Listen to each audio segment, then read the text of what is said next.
Hello everyone! So, as you could kinda deduce from the few videos I have on my channel, I am a sucker for cozy comfort games. And Disney Dreamlight Valley proved to be everything I wished for, except maybe a few small drawbacks that come from it being early access and eventually a free-to-play experience. But as the gameplay got slower and a little bit boring to me, it occurred to me that while I'm waiting for the improvement of live fixes for the game, I can actually experiment a little.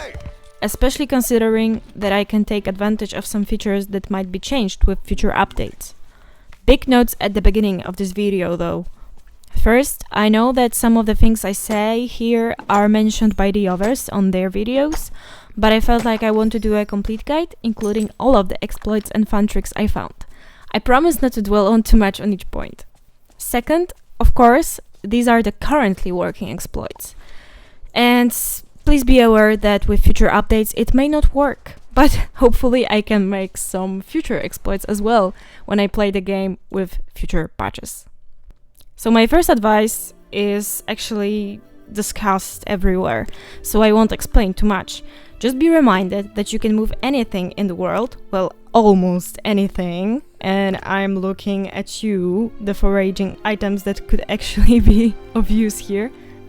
But it's cool, because you can move the things that are useful to you. For example, you can make a beautiful little orchard everywhere you want, preferably next to a goofy stall that you can also move. Some people are also moving their houses next to the goofy stall, so any realm with goofy stall basically.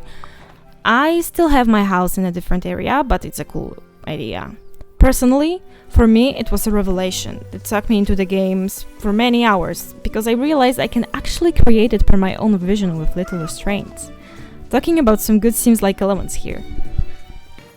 Moving flowers in wells is, of course, similar and goes along with the previous point, but I feel it still needs highlighting considering certain quest requirements. When you can't move your character to some parts of realms, but you need, for example, special flowers, simply move them via the furniture mode. Also, have you been tired of mushroom respawning rates? Well, as of today, there has been a new patch that is supposedly improving the respawn rates, but if you still struggle to get them, or just simply want them all during one run with a foraging body, be sure to simply move your teleportation well. It's really that simple, you can move literally anywhere. Well, me personally, I don't like to exploit this game that much, because I feel that if I check out everything in the parts where I still can't go, I can actually, crash my game or see something that I'm not supposed to see yet. But taking mushrooms, any day.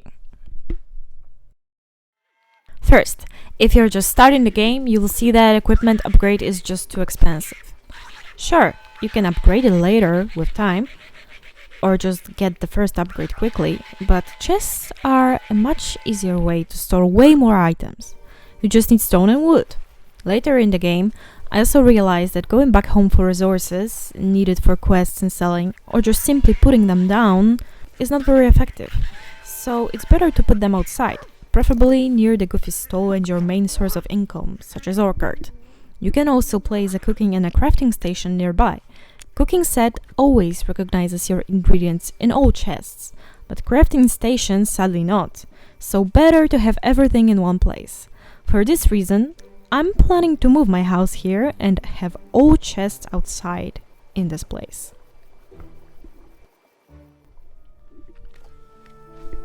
Surely you know that bodies can help with multiplying your loot depending on the activity you chose for them. What I didn't know was that the more friends you have for a given activity, the more resources you can get, even if you run with just one buddy. This way, you can choose your most preferred activity for several characters, and then significantly increase the loot rate. So this is a very simple one, but it was a big pain for me, because I couldn't simply deduce how to get wheat apart from it laying on the ground in some places, with a very low respawn rate, I might add. Luckily, with community's help, I found out that you can actually get it from fishing outside of the bubbles. So get your fishing buddy and finally make those fibers and ropes. Selling Remy stuff. I'm sorry, but for some reason my other screen was recorded for this one, and I do not want to start the whole new world to get to the Remy point, so just bear with me. So, when you enter the realm with Remy's restaurant, there is this kinda obvious exploit with being able to take a limited amount of food for free from his stall. I tested it almost immediately to make sure that you can't actually take the food. And I took one fish, just one fish, to my inventory and took it to my house. And yes, it worked. But sadly, after having recorded all of the quests with a lot of stuff in my inventory, I simply made a mistake by closing the quest with talking with Remy before I moved the stuff to my house.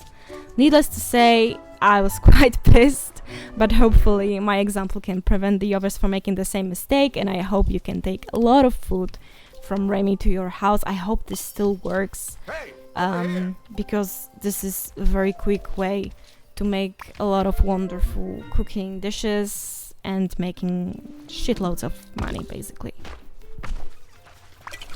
Thank you for listening to my tips and tricks, and I will be more than happy to see yours in the comments, because I know that a lot of you guys are amazing with searching out the most interesting exploits in this game that make it a bit more fun for the moment. And I hope to see you in the next video, where maybe, hopefully, I discover even more that are also corresponding with the latest patches. And I know that we actually have a lot of to wait for right now, because the Gameloft has already announced that there will be more characters coming this fall, so I'm very excited. I hope you are too. And see you the next time. Thank you. Bye bye.